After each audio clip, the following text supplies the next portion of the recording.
I'll try to do this as fast as possible so I can move on.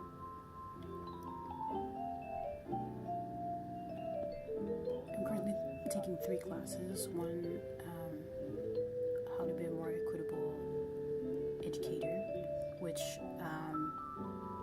touches on, of course, the fact that we all have biases, every single one of us, but one of the biases that affect most educators is how they already see their students. So if you see specific types of learners in a negative light, you're more likely to teach them with less expectations, and they also will sense that, transfer, that energy within their own internalized biases, and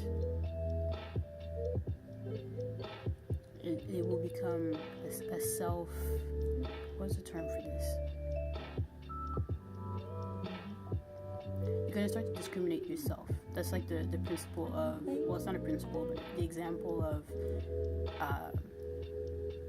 students being picked last every time because they have glasses, because of the biased thought that kids with glasses are not good at sports, so they always picked last. And that's after a certain point, they're like, well, I'm not gonna try out for the team, I'm not gonna work out like other people, because as everybody knows, people with glasses are not athletic, which we know it's not true. But if that's the world and the way things are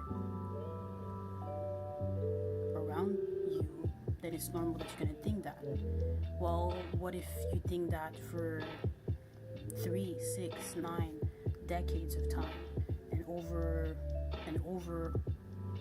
a longer period of time? Then obviously that's going to affect the choices you make for your health, for your activities, the type of people you're going to choose to be around, the type of way you're going to speak about yourself and about other people that look like you. So I did glasses, but most of the biases come from, for example, a Western type of mindset versus a European type of mindset, or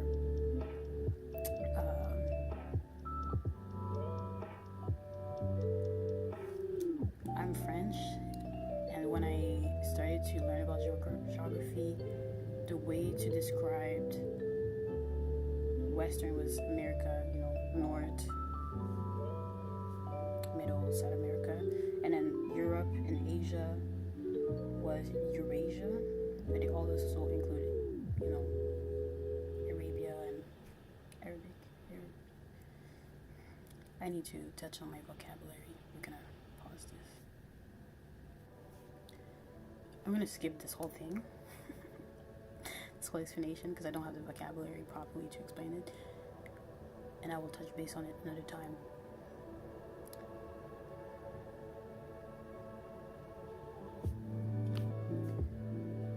What I was touching on before was simply that if as an educator I have biases that impact the way I teach, and I start to put certain people on a pedestal and others lower, and I start to compare them.